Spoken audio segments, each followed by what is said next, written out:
So, picture this.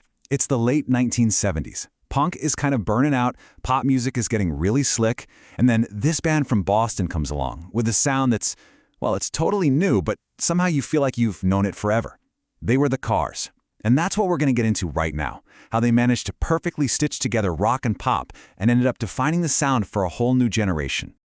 Okay, here they are, the classic lineup. This is the five-piece that got together in Boston back in '76. You've got Rick Ocasek and Benjamin Orr sharing the lead vocals, Elliot Easton on that absolutely incredible lead guitar, Greg Hawkes on keys, and David Robinson holding it down on the drums.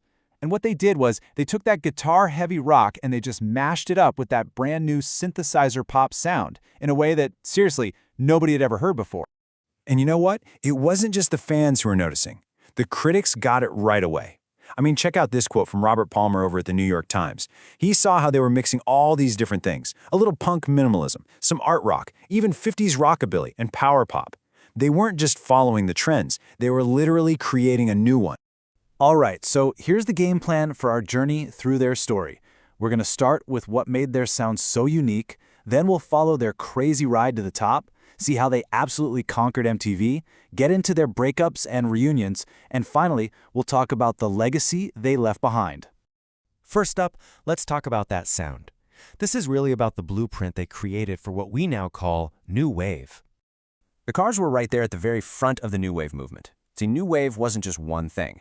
It was this cool, kind of detached mix of the raw energy from punk, these super catchy hooks from power pop, and all these futuristic sounds coming from synthesizers. That amazing fusion, that was the sound of the Cars. Okay, section 2. Let's talk about their rise to the top. I mean, this was a band that went from playing these little clubs around New England to completely dominating the global music charts in just a couple of years. It was wild. We know the heart of this band, Rick Ocasek and Benjamin Orr, they went way back. They actually met in Cleveland, then moved to Boston, and they went through a bunch of different bands together. There's a folk rock group called Milkwood, even another one called Captain Swing. But Rick Ocasek, he had this very specific vision in his head, and in 1976, he finally pieced together the perfect lineup, and he called it The Cars. And when they finally dropped their first record, man, it hit like a lightning bolt. Their self-titled debut in 1978 wasn't just a hit, it was like a full-on phenomenon. You couldn't turn on the radio without hearing Just What I Needed or My Best Friend's Girl. It was the absolute perfect album at the absolute perfect time. Just how big are we talking? 6 million. That's 6 million copies sold in the US alone. I mean, think about that. For a debut album from some new wave band, it was unheard of. Staggering. And it wasn't a flash in the pan either.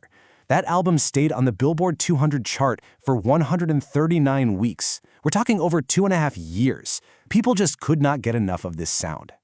So they followed that up with Candy O, another smash hit. But then they decided to switch things up.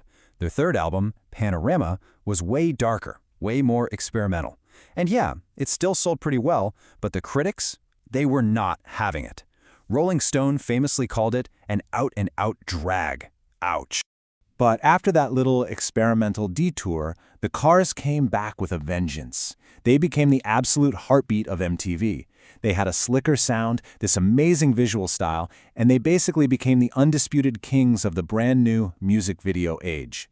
I mean, just look at this. The change is incredible.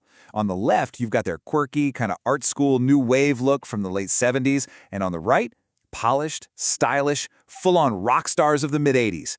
They totally got that in the MTV era. The look was just as important as the sound. And all of this just exploded with their 1984 masterpiece, Heartbeat City. This album was practically built for MTV.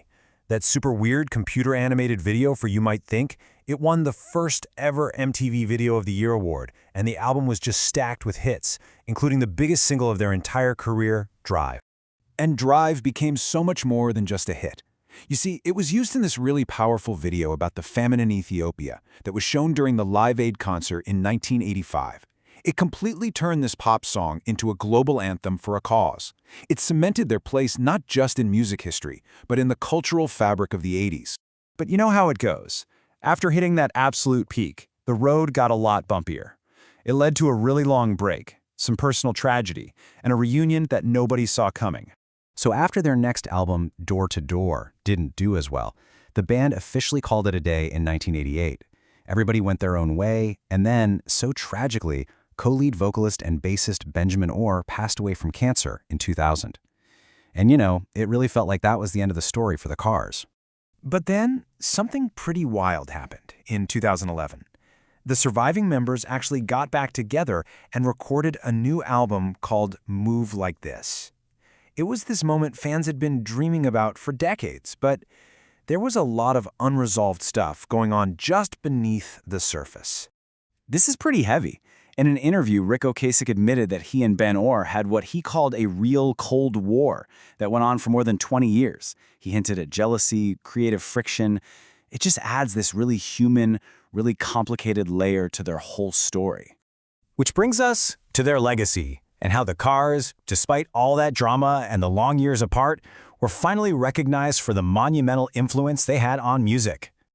So, fast forward to 2018, and they finally get the ultimate nod, an induction into the Rock and Roll Hall of Fame. It was the ultimate validation of everything they had done. And for the ceremony, the guys got back on stage together for one last incredible performance. And wow, what a set list for their final show. It was just a perfect snapshot of their career.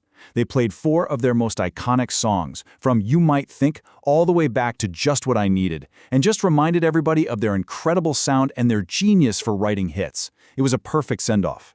And then, just a year after that incredible high, the final chapter really did close. Rick Ocasek, the band's visionary leader and main songwriter, passed away. His death was really the end of an era, but my God, what a catalog of music he left behind. So it really makes you wonder, right, with that perfect blend of raw guitar edge and sleek, shiny synthesizer hooks. Did the Cars, did they basically create the sonic blueprint for the entire 1980s and even beyond? When you really listen to their music, it's pretty hard to argue they didn't. They were and they will always be just what we needed.